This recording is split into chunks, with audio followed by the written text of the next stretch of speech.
और अब बात करते हैं मुख्तार अंसारी की, जिसकी आज लखनऊ एमपी एमएलए कोर्ट में पेशी हुई। मुख्तार अंसारी को बांदा से सड़क के रास्ते लखनऊ लाया गया और सड़क के रास्ते ही वापसी भी हुई। मुख्तार अंसारी जितनी देर तक सड़क के रास्ते पर रहा, परिवार को अनहोनी का डर सताता रहा।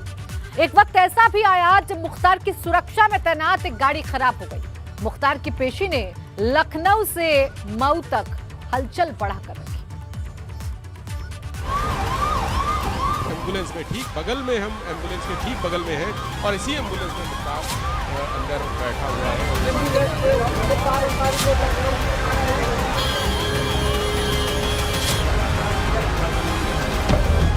बांदा से लखनऊ आया बाहुबली, अंसारी फैमिली में खलबली।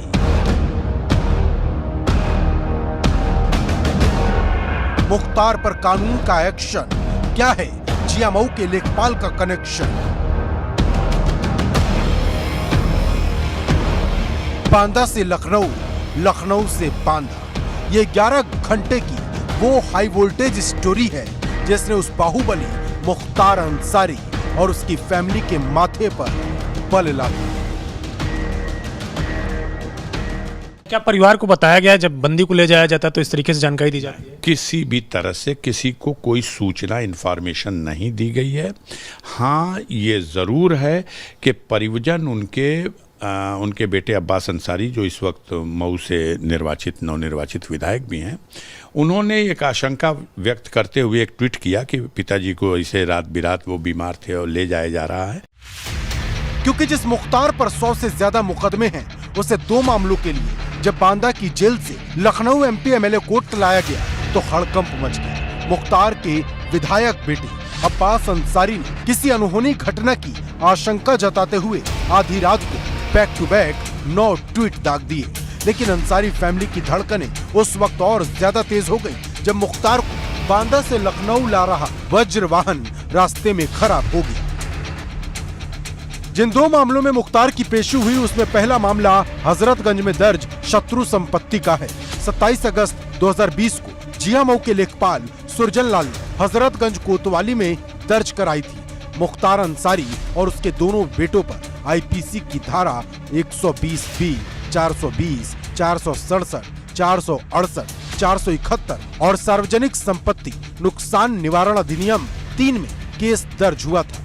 डालीबाग में मुख्तार अंसारी के मकान को जांच के बाद फर्जी दस्तावेजों के सहारे शत्रु संपत्ति हथियाने का मामला आया था।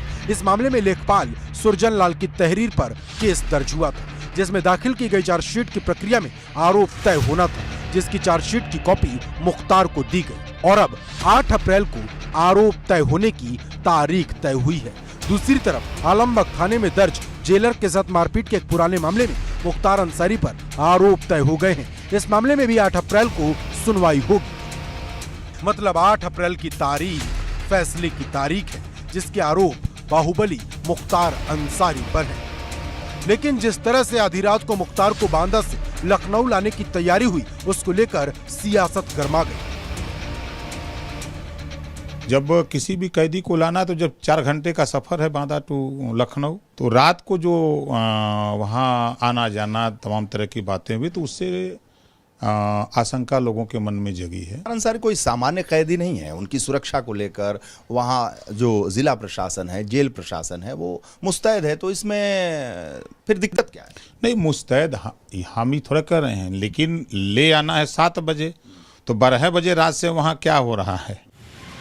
आपको बता दें कि अब्बास अंसारी सुभाषपा से विधायक हैं, लेकिन सवाल बाहुबली मुख्तार अंसारी पर एक्शन का है, क्योंकि माफिया और बाहुबली पर कानून का डंडा न सिर्फ बांदा से लेकर लखनऊ बल्कि प्रयागराज में भी चल रहा। क्योंकि जहां बांदा से लखनऊ तक मुख्तार को लेकर हलचल मची थी, वहीं प्रयागराज में बुलडोजर माफिया अतीक अहमद के पुश्तैनी मकान पर कानून की चोट कर रहा था। उत्तर प्रदेश के मुख्यमंत्री योगी आदित्यनाथ दूसरी बार कार्यभार ग्रहण करने के बाद एक बार फिर से एक्शन में आ गए हैं। उनका बुलडोजर एक बार फिर से चलने लगा है और संगम नगरी प्रयागराज में आज इस अभियान की शुरुआत हुई है पूर्व बाहुबली सांसद अतीक अहमद के पुश्तैनी घर से, जहां आप देख सकते हैं कि प्रयागराज विकास प्राधिकरण के बुलडोजर अतीक अहमद के घर के बाहर की बाउंड्री वाल को गिरा रहे हैं।